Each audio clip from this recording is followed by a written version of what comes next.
Love it. So I'm Ross Barr. I'm the director of student athlete mental health and performance at Colorado State University. I've been there for 3 years.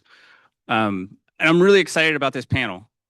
One of the things that I've noticed in my work that gets to be really difficult is getting access to male athletes.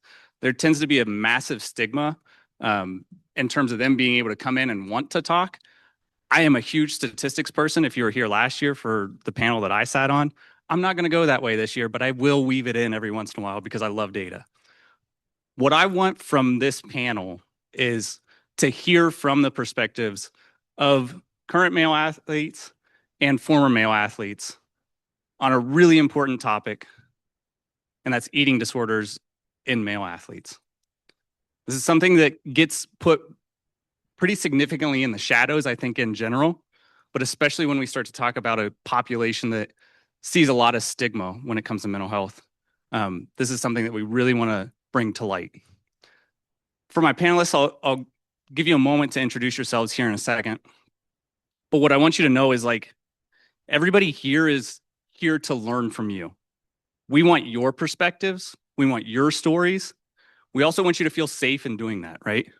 So feel free to share as much or as little as you would like to. I'll hand it over to Taylor, and I'll just let you guys go down the line and introduce yourselves, give a little bit of background about your experience in sport and what it might mean to you sitting on the panel today.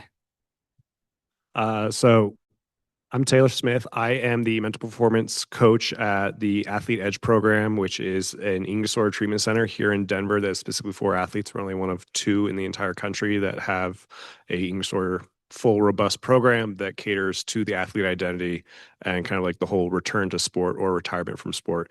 Prior to that, I was a college swimmer. I was also a recreational swim coach, and while I do not relate directly with eating disorders, it's obviously become like a big part of my life, not just through my career, but also like I knew teammates with it, or teammates who, like, kind of looking back, they may have struggled with it, but definitely not something that was necessarily talked about. And like in my day-to-day work, even though we do see a good amount of male athletes, something that they is still maybe not necessarily talked enough about, because there's definitely more out there that we are not seeing come through our doors that probably might need to come through our doors. My name is Patrick Devaney, and went to the University of Colorado as a quarterback, got switched to tight end, and that brought a whole lot of get bigger, stronger, faster, leaner tomorrow.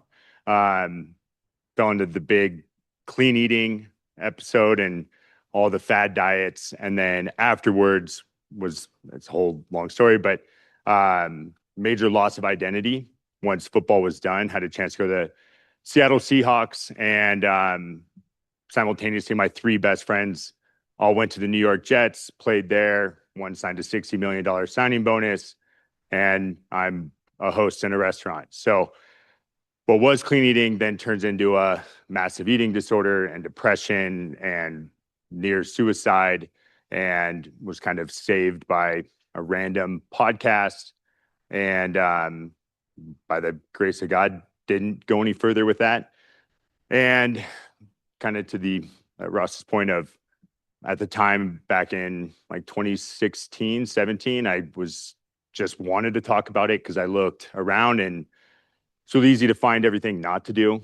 You could find the new bro science dude on Instagram that's selling his fitness program, but you can't really find anybody to relate to, and couldn't agree more. I think if you want to experience at least disordered eating, stand by the dumbbell rack at 24-hour fitness and take about 3 minutes.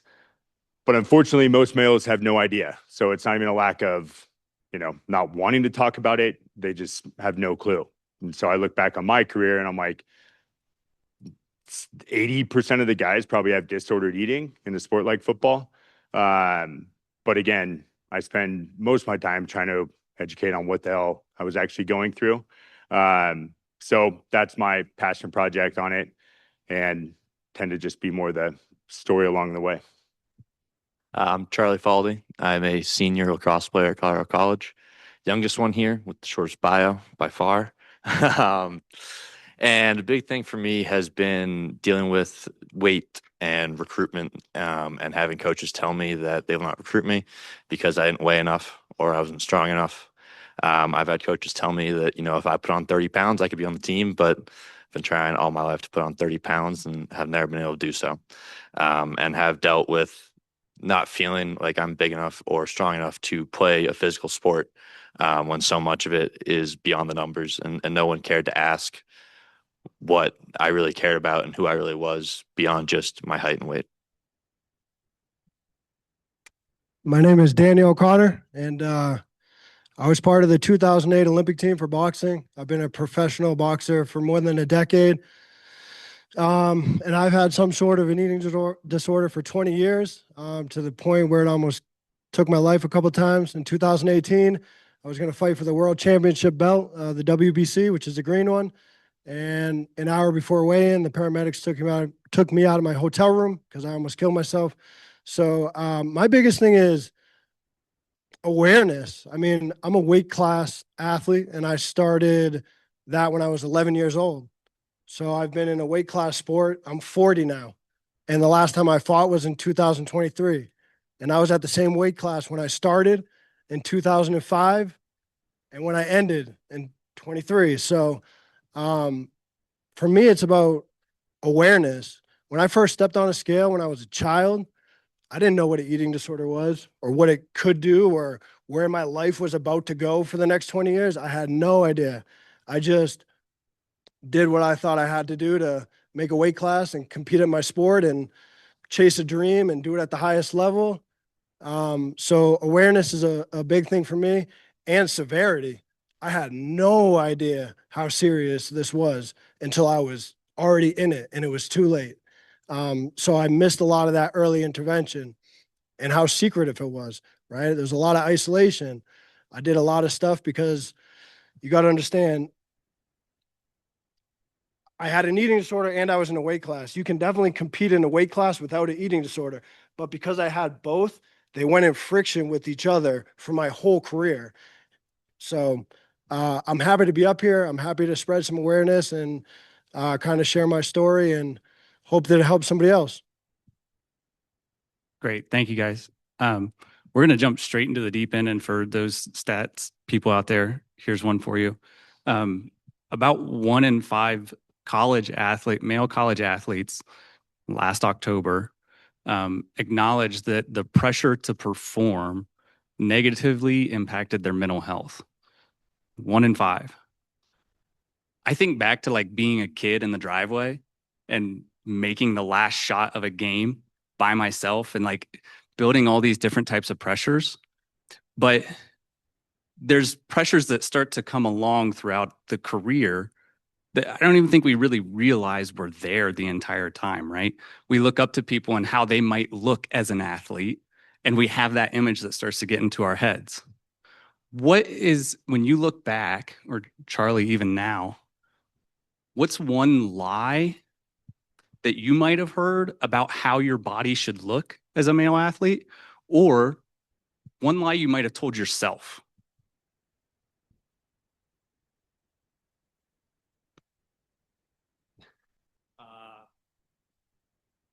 I think what I maybe experienced a little bit in my own career, but I definitely what I see with like, especially the male athletes that I work with now in the treatment center, is that there's only like one type of body for any like specific sports. And maybe for like sports that have multiple positions on it, it's like when you're a tight end, you gotta be a specific body compared to like when you're a quarterback. And so like that's kind of where like that disordered eating or that like disordered relationship with exercise and movement can come into place of like, I'm trying to fit this build. This is the only way I can actually be this competitive athlete. This is the only way I'm going to make it onto the team and get coaches' attention. And so the lie is there's not just, I guess the truth is there's not just one type of body that can play sports. There's not one type of body that can play football or lacrosse or boxing or swimming. Yeah. To piggyback off that, I wish performance enhancing drugs were more acknowledged not necessarily, I'm not saying they're sure frown upon it or whatever, but putting somebody on the pedestal in my own mind of guys that I played with or that were right before me and realizing how prevalent it is in the NFL, whether it's HGH or, I think a lot of athletes have moved away from just general steroid use, but they know how bad it is. But when I look up to somebody, and especially if you're a high schooler, and there was a guy that I played with right around the same time, went to USC, then he was like the Goliath of all Goliaths. Everyone looked at him, was like, that's the body image you need. He ends up going first round. Then he tests positive like 3 or 4 times, and ends up getting suspended a bunch and blah, blah, blah. And he was a phenomenal athlete. But it created this perception in my head of what I was supposed to look like without the reality of like, unless I'm going to put a needle in me and can afford it, it's not going to be possible. So the amount of pressure that we put on ourselves to live up to these gold medalists, these athletes, NFL guys, there needs to be that caveat that's like, okay, here's where you're at. But I also don't fault it. I always say too, I would have been on HH in a heartbeat had I been able to afford it, when I know that if I can cut my 40 down 0.3 of a second, that's millions of dollars that you're talking about. So yeah, it's a different story, but I think that lie of just you look around, you're like, oh, I'm competing against him. Well, you're actually competing against him plus all this other injectable substances along the way. Yeah, I think playing a contact sport and a physical sport like lacrosse, football, or boxing, the idea that you need to be a big, strong guy to be tough and to be able to withstand like punishment, as is often said in lacrosse, I think is just completely wrong. And you could be the biggest, strongest guy, but it doesn't matter if you're not as tough as you want to be.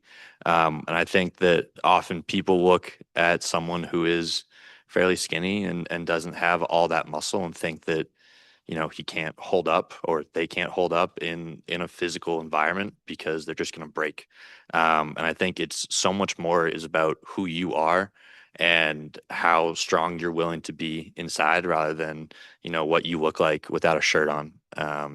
That that's what real toughness comes from. And it's not about how much you can bench press, but how much, you're willing to sacrifice for people around you. And especially with a team sport, how much you're willing to sacrifice for people on your team and for yourself. Uh, this one's a little bit of a loaded question for me because I am in a weight class sport. So it's not like we're underneath equipment or jerseys. I weigh in naked because the 3 ounces that my underwear does make a difference because I'm cutting so much weight. So it's kind of a false sense of, okay, the better they look, the more prepared they are for the fight because your body is going to change in an 8-week training camp and you're going to be optimal. So you kind of get this delusion that, all right, the better that they look, the more prepared they are for the competition the next night after weigh-in. But the problem with that is I gave myself this false delusion that I should always look what I look like when I'm weighing in, which is crazy because the tactics I was using to make that weight were unhealthy and put my life at risk. So I kind of got into this mindset that like I should always look how I look when I weigh in, right? And then the further I got away from that, the more it affected my mental health because now I didn't think I was prepared. I didn't think I was what I needed to be to now compete. And that caused more unhealthy negative actions and behaviors, which brought me further away from that image that I kind of had cemented in my mind. So it played a lot of different roles for me as a combat athlete, my body and the way you can manipulate it for a competition. To get to a high level of competition, it takes a lot of discipline. Grit is a term that gets thrown around a lot as well.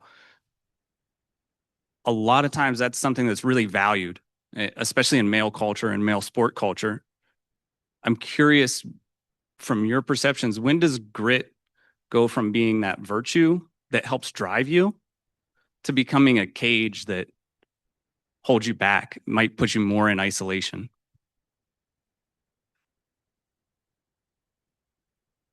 Danny, you and I had a good conversation about that at one point. again, so I'm in a weight regulated sport as my career and my profession. Um, so for me, I mean, as an elite athlete, my discipline was 100% in everything. If I had to be up at 4 in the morning to run, I was up at 3:30. If I had to eat at 9 o'clock every day on the dot, I was eating at 9 o'clock. Every aspect of my life was squared away in a discipline that a lot of people couldn't understand. And I used it to perfect my sport and to chase success. And the thing that really shifted was when that discipline changed. And now, because of the eating disorder, because of the weight tactics I was using, that at one time I had so much control over, now I had no control over. And even though my mind and body were telling me to do one thing and I wasn't listening, there was a disconnect. That's when I knew that there was something seriously wrong. And because now it looks like I have no discipline to everybody in my sport, to everybody that knows me. It looks like I have no discipline whatsoever. And when I really look back at it, it's not that I lost discipline. It's just my discipline shifted from extreme in one way to the totally opposite way. And that opposite way was just going against everything I was doing in my sport. And I remember when that happened, I just remember feeling like I was losing my mind. What's going on with me? I'm trying to do this thing, but I can't. I can only do this thing and I can't stop.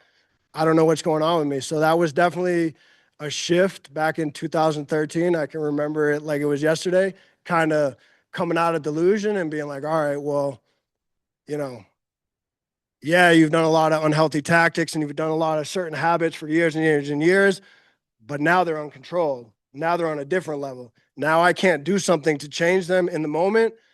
So we got a real problem here. And I just wish I had kind of seen that a little bit earlier and maybe have made some changes earlier before the delusion came away and it was already a little bit too late.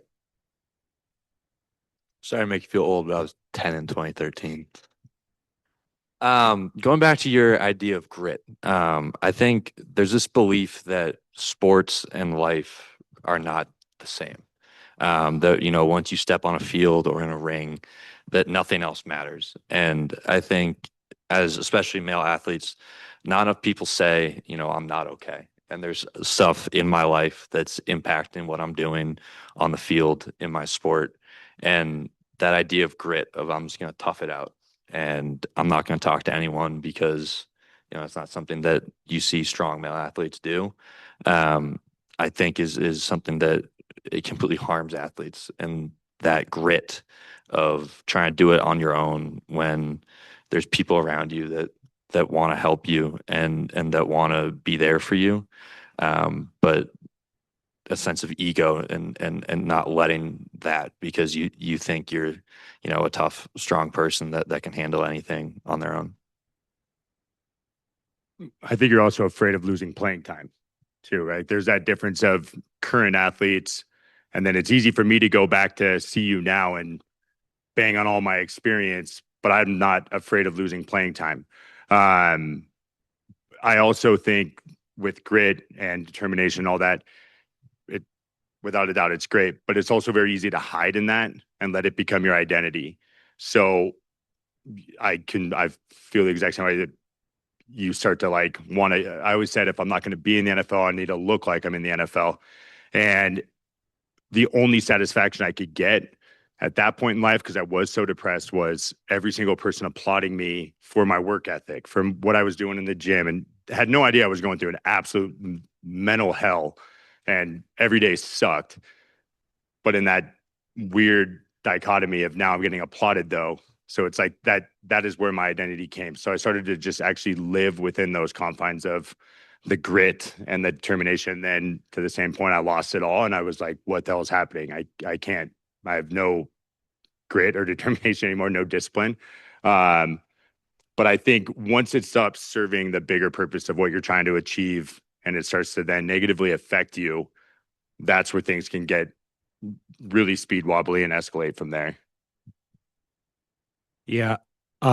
I think that's definitely something that we see often, but also like I've seen that with like just my own experience. I remember senior year of college, uh, like swimming is like a, like September through like early March sport. It was so maybe like, I think it was like right before Christmas break. We had like a big invite. They were heading down to like Kentucky that was hosting it, and it was maybe like 2 days before he left. And like after warm up, I just like I can't even recall why, but I remember just like getting out of the pool, like storming off to the locker room and just like leaving without talking to like anyone. And I think that's where it kind of came down, like for so long out of 15-year swimming career.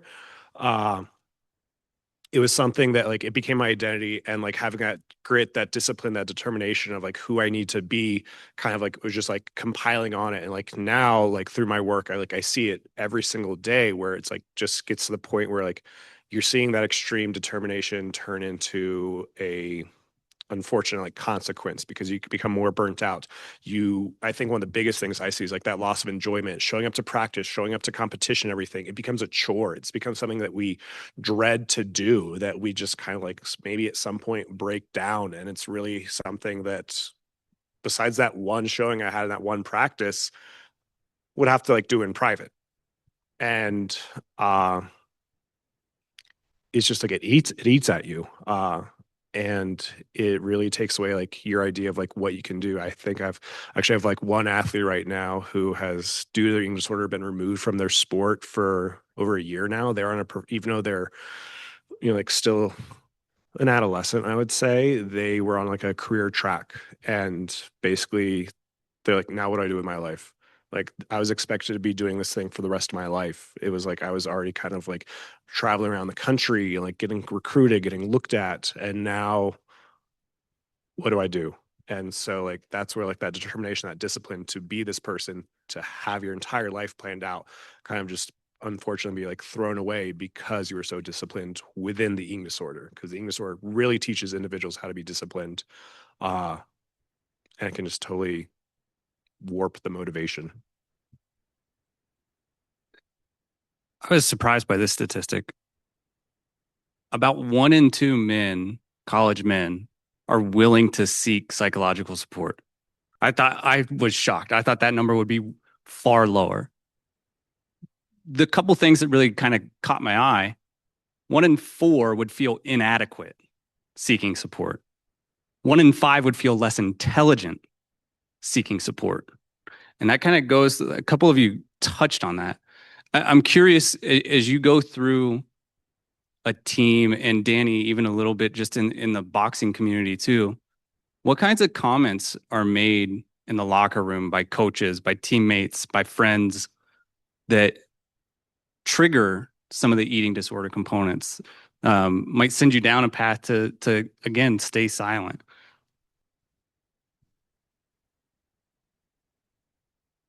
There's a lot of words that are said in the locker room that I'll stay away from, but I actually think it might even be more on the opposite side. Like you're in that environment all day long. If I'm in an environment where you're not bullshitting with somebody and I'm like, God, I don't know, I'm out of my wheelhouse here. But for me, it was more the accolades I wasn't receiving. When somebody did get that accolade that I was trying to achieve so hard for, all that. Sure, there were times, somebody, it makes me think of Arnold Schwarzenegger in Pumping Iron, that documentary. And he was like a magician at getting under somebody's skin by the certain things he would say when they're about to step on stage, of like, it was like a backhanded compliment, and it would totally derail Frankie or whoever it was he's going against. But you have that, and those definitely can get underneath you, of just like, I thought you'd be bigger by now, or whatever it's going to be. Those things are going to kind of stab you. But it was also just a lot of that comparison game, day in and day out, of, you're all trying to achieve the same thing, but everyone is going to be like, all right, see ya. And they're going to go to the gym and do an extra rep or an extra set. But I think, especially though, if it does come from like a strength coach or some position coach, that's where more is on the line, that really anything they say, you're going to take to heart. So it's kind of that weird balance between both those. Yeah, I can say like in the swimming community, it was maybe a little bit more supportive in some terms, but I think like what came down to it, at least in like my own experience, like with the own teams I was on, like high school, like I had a West Point grad as my coach. And like if you had a bad day, like clearly something was wrong with you and you're not trying hard enough. And so it was like, I'm not trying hard enough, I guess. I'm having a bad day. I can't have excuses. A college coach was a bit more like empathetic and everything, but it still like didn't come down to like the environment where it's like you could be like, I want to reach out and everything. I think one of the issues, at least with my own experience, is that like we didn't have, I went to like a smaller school, like we didn't really have a good counseling program at all, let alone an athlete specific one. So like I know like the idea and thought when like it was myself or someone else struggling, like while we may have been like supportive of people, like it was kind of like we would talk amongst ourselves because like the person in the counseling center across campus isn't going to understand anything of what it's like to be like a swimmer and the expectations that we've put on ourselves. uh but kind of going to like more to like the locker room, weight room talk. Speaking of like one athlete I worked with, this is like a high level college football player who's was actually like, I don't think their team knew what we did and got sent to us. And when he was with us and he was talking about like some of the barriers that he's had, their team had, anyone know what FYF stands for? All right. Excuse my language. Stands for fuck your feelings. They had FYF posters in the weight room. Really welcoming environment to talk about your thoughts. And so that is something that I think a lot of male athletes are dealing with. If it's not plastered on the wall, the message is maybe being shared quite often. Really quick on to that point, one of my favorite things to do is to go to college campuses and talk, especially the athletic departments. My least favorite thing though is talking to the coaches. And you have the department who's there that wants to revolutionize mental health. Game over. They're all bought in by asking a million questions. You could tell the coaches are because they sit in the back on their phone, could care less. They want out. And yet I have to realize that across all campuses, especially at the when you're at elite levels, I'm not meeting coaches at zero, educating on mental health and eating disorders. I'm meeting them at negative 9,000 because they've all done the same shit. And now I'm personally attacking them and their lifestyle and the way that they succeeded, what they did to get to that level. So a lot of times they don't want to hear it, not because they're not interested, but it's poking the bear a little bit. So that's where you see that difference though too of like schools are on great programs, but then still in the locker room, it's like, well, that's all I know. It's just get it done. Like it doesn't matter. So it's an interesting environment. Yeah, I think going back to your stat, I think it's changing for the better. The fact that 1, 2 college male athletes would seek help, but I think there still is small things that happen.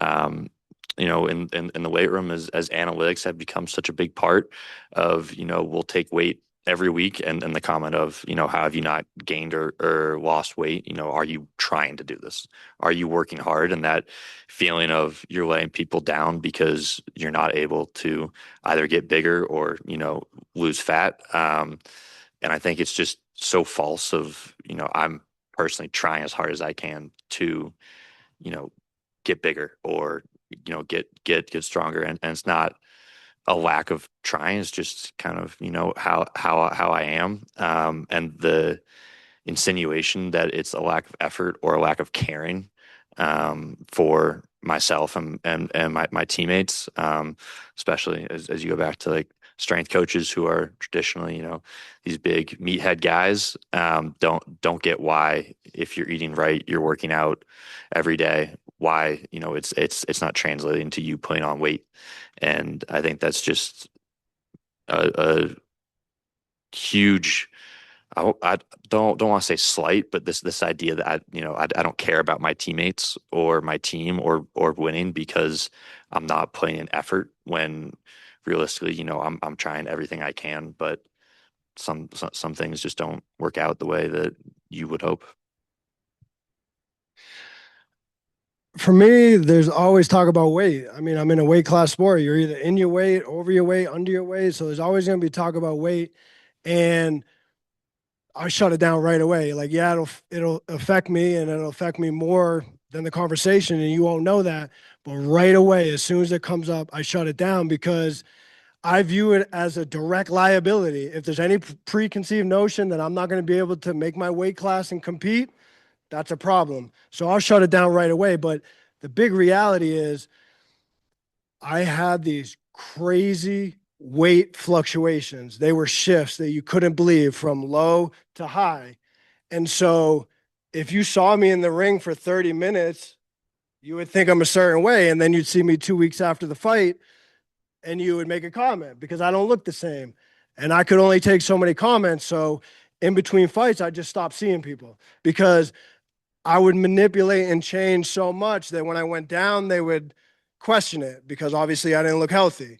And then when it went up, they would make comments because it's not normal. It's not normal occurrence. And I had a lot of things going, like I didn't eat what you ate.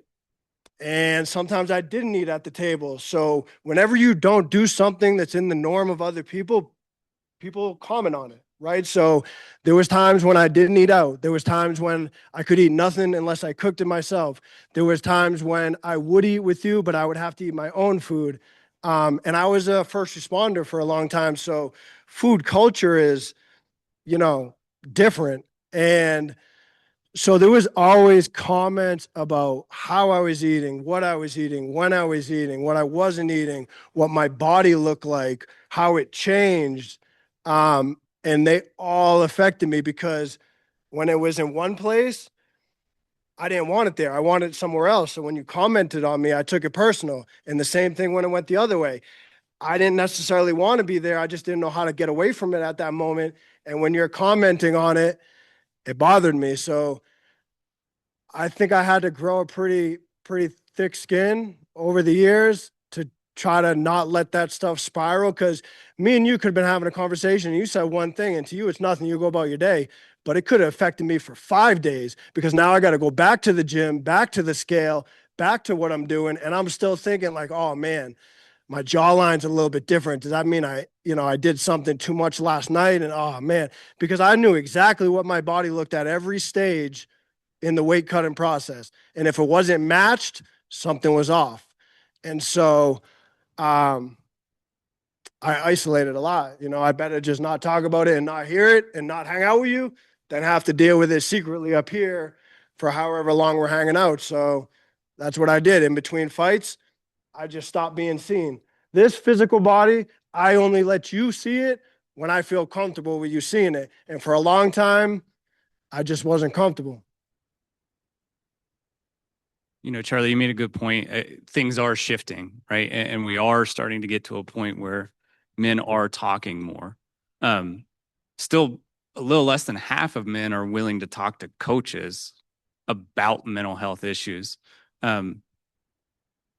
If you had, not that everybody has this, but I think a lot of us do, if you had a close teammate that you trusted or somebody on staff that you really trusted, and they noticed something at your lowest point, what do you wish they would have said?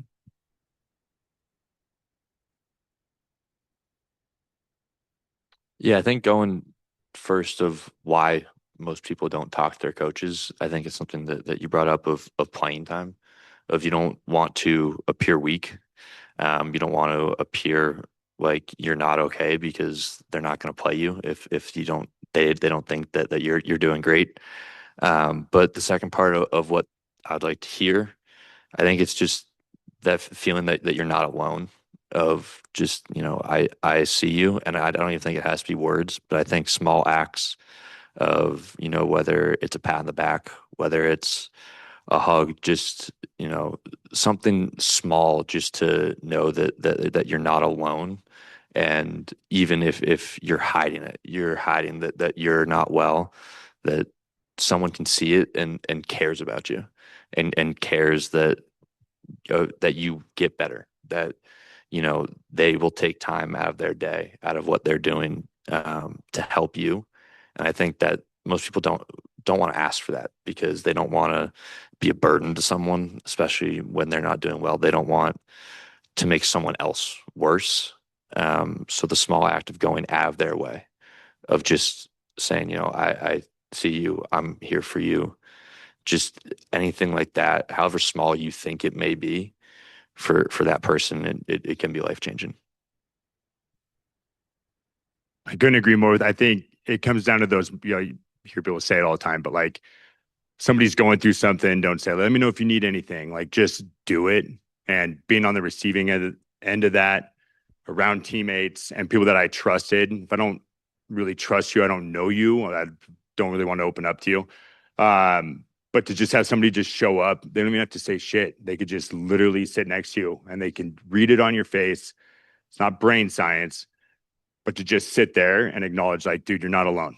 That's it. Straight up. It doesn't need to be overly complicated or too emotional, especially if you're dealing with guys and it's, needs to be this huge. Of course, I want to cry about it. I want to let it all out, but it doesn't need to be this like crazy environment, anything. It just knowing you're good. Somebody's there by your side. You're not alone walking through it. So just having that human connection on a real level, but it also the art potentially too. Like for me, I'm going to need you to come in like it's locker room talk as well. Like I make fun of me somehow, but at the same time, like have that interaction to where I know it's good. I don't want it to be super strict, confined, politically correct, all the above. It needs to be that natural environment because that's where I will want to open up and want to give you a little bit of that glimpse because I also know that if how much of the stuff that I went through, if I would have just said it out loud and especially said it to somebody, the weight of the world drops off. But instead, you're living in this isolation and you're your own worst enemy. So just having somebody show up and just doing it, not putting it back on me. I'm already struggling with enough shit. I don't want to have to turn around and ask for help. That's now I'm screwed. So just taking that initiative. Yeah, I would piggyback off that. It's definitely like the small day-to-day actions because kind of like I said earlier, how like we maybe had a small little support group amongst our team that we would like, meet up, talk, just like hang out, like random weekdays, just like meet up in someone's like dorm room. And, like it wasn't like actual like doing a process group and talking about like our own stuff. Like we all knew we were going through stuff, like I didn't even know what I was going through until like years later when they're like, I finally saw a therapist and like, oh yeah, by the way, you're really depressed. And I was like, really? Uh, but like it's the small, like it's those day-to-day small actions. I think if like some of me and my teammates, so we didn't actually like kind of like make the space to just like hang out and like not have it be a sport related thing, not have it to be a food related thing, not have it to be like an activity related thing, to just like talk. I had a teammate who there's train tracks near our school. They memorized the train schedule. And knew exactly when it passed through town, like late at night. And I think if like we didn't have that small little hangout like a couple times a week and week after week, they would not have been willing to get in my car to drive them to go get help. I think they would have really wandered down to that train track and actually done something. And so it's really like it's the small actions and everything. And I think like speaking to like more of like that a little bit of the coach perspective of it, like kind of like as others already said, like we don't really trust the coach if they're not really doing the same day-to-day small actions to like feel safe, feel heard. Like a big thing like I see in my line of work with all the athletes I work with, especially the male athletes, is there's that threat of getting cut, that threat of loss of play time. There's also it's like it's not the culture of the team. Like the coach sets the culture of the team, and if like the coach maybe out of the blue is like, "Hey, like I'm noticing something going wrong, like with little Billy over here and everything. Like I want to check in." Like he's gonna be like, "Why do you want to talk to me, coach?" And like like freeze up, put on a face in that office, and be like, "I'm totally fine. Don't worry, I'm good." So like it comes down to like the culture that the coach sets and that like welcoming, supportive environment, seeing the athlete as more than an athlete, that they are going to have potential for additional concerns and problems, especially like the mental health concerns and problems.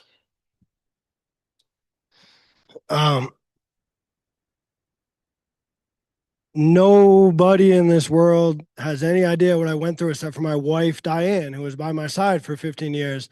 And the thing that I think that I really needed I just needed a guy. First of all, I needed a man because I've met a ton of females in the space who have been amazing. But when it first happened, I needed a guy to be like, listen, yeah, eating disorders are real. I have one. Also, it affects me like this. It was so chaotic, and I had no idea what was going on with myself that I felt like I needed that because I felt like I was on an island and I felt like my mind was broken, my body was broken. And it was so new because, like I said before, I always had that ability to be disciplined and achieve high things. And all of a sudden it just wasn't. So it was such a mind bend for me. I just felt like I needed that guy where I could speak openly and very real about the things I was dealing with because the things I was doing, not just to make weight, but with the eating disorder, were so wild.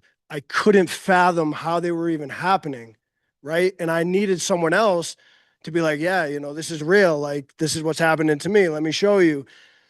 And I didn't really have that. I kind of had to find it in other ways and different things that were similar, but not really. And, I just wish that early on I had that. Period. I think I want to like piggyback off that, like a bit of that representation again, as someone who's like working in this field and like spends 40 some hours a week in a treatment center. Uh Having like more men could definitely be helpful. Like I'm not trying to stereotype all of you in the crowd right now, but I'm looking at like one clump of tables of maybe like 4 or 5 tables right now, and I see one guy at those 4 or 5 tables. At the treatment center I work at, I am the only male employee who's like part of like the patient treatment team when it comes to like the dietitians, the therapist, and the mental performance coach. It's just me. Our strength and conditioning coach guy, we have several male staff who make up like the floor staff and everything, as well as like like some of the behind the scenes like accountants and everything. But like for what the patients are seeing on the day to day, the representation's not always there. And like for my current caseload, I'm getting a new one next week. I'll have 12 patients. 3 of them are going to be 25% of those are guys, and they're not necessarily seeing that representation. We have just a couple minutes left, and I want a big theme that kind of comes out of this conference is how do we change? How do we move the future in a different direction?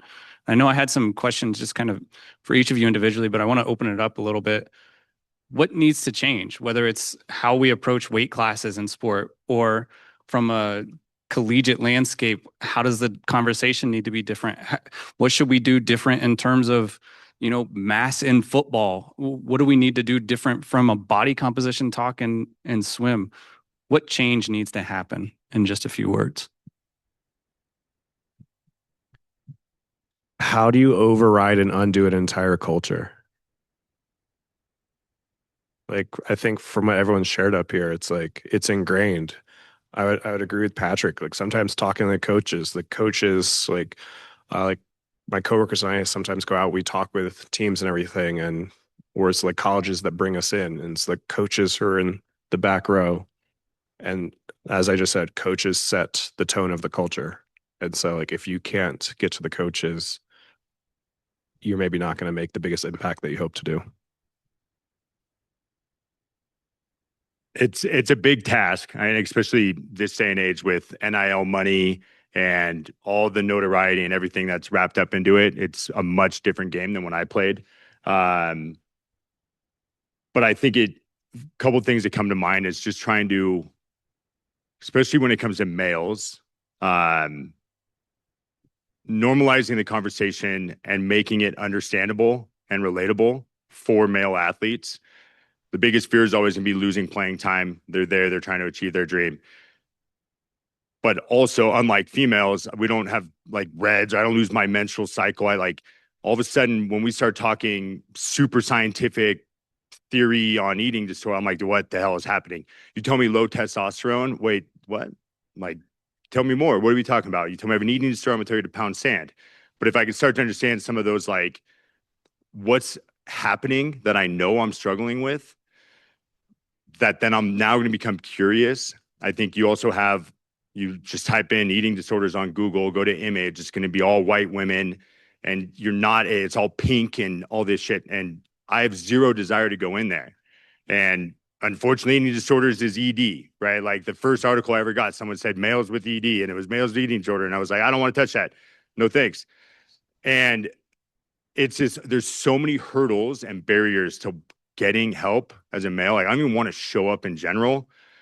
But then every step along the way is something else. And when CU came to me, they were like, we're putting the mental health facility down here in the front, right at the lobby and the coach's office is right here. Everything would be so convenient. I was like, dude, that thing needs to be 8 miles away on the opposite side of campus. No one wants to be seen walking in there, but everyone wants to go. And so normalizing that, and even at CU on a board we were just talking about earlier, but we've had 8 guys since 2000 from football alone commit suicide. So we could talk about eating disorders, but there's the mental health and the pressures and everything that, again, if I could just sit down and just blow off steam with a buddy or a coach, or have that environment of like, dude, we're all struggling with the same shit. It's a different motivation, different, whatever your backstory is and why you're here. But just being able to, you hear that stat, go to a 50% mark is amazing. And it now is kind of becoming cool of like, I have a therapist, I have a mental coach or whatever it's going to be, to really kind of change just the perception of what mental health is.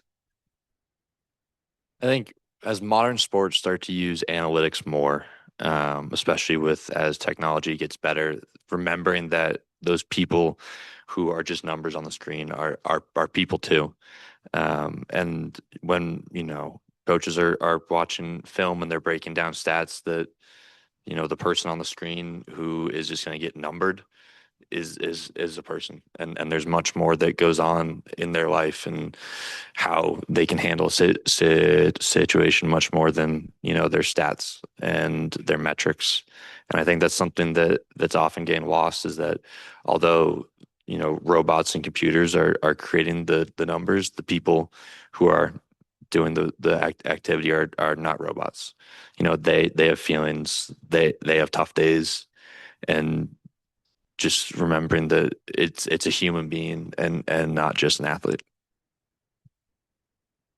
Uh, I think a lot of awareness. I mean, I grew up in Boston around alcohol my whole life. I knew it was bad. The first time I went to take a drink, there was a part of me that was like, I don't know. I never had that with food. I didn't even know an eating disorder was a thing, right? So awareness, normalizing it. I mean, I was embarrassed, right? I had all these friends that had these addictions or these addictions, and now I kind of felt like, whoa, I mean, yeah, it's just food, but listen, it's pretty serious. Let me try to explain it to you. So I felt like embarrassed, like almost less than at a certain point, especially with the weight class too. Like I wasn't trying to talk about it too much. So I think normalizing it so that, because mental health is mental health. If you need help, you need help. It doesn't matter what it is, like you need to seek help. And I think normalizing it so that people can come out of that isolation a little bit better could help. Weight class sports is just a different animal. I mean, I think anytime you can manipulate something to get ahead, there's going to be a certain percent that's going to do that. But for me, don't cut weight, right? You have this false sense of, if I do all this to fit into a weight class, it's going to make me compete better, which is actually incorrect, right? I want to fuel myself and be optimal and train hard and be ready to compete. So I think, combat sports has come so far since I started. I mean, I was 11 years old when I first got into wrestling, right? That we're talking about like 1999. Like it's come a long way, but it's still not there yet. And I think that, taking those tactics and cutting weight, the more that people normalize being optimal, eating, fueling yourself, and competing at your best level, the further that the combat sports can get away from kind of those old tactics of how people made weight when there wasn't as much science and information and awareness in that too. I know we're over time, but please give these guys a hand.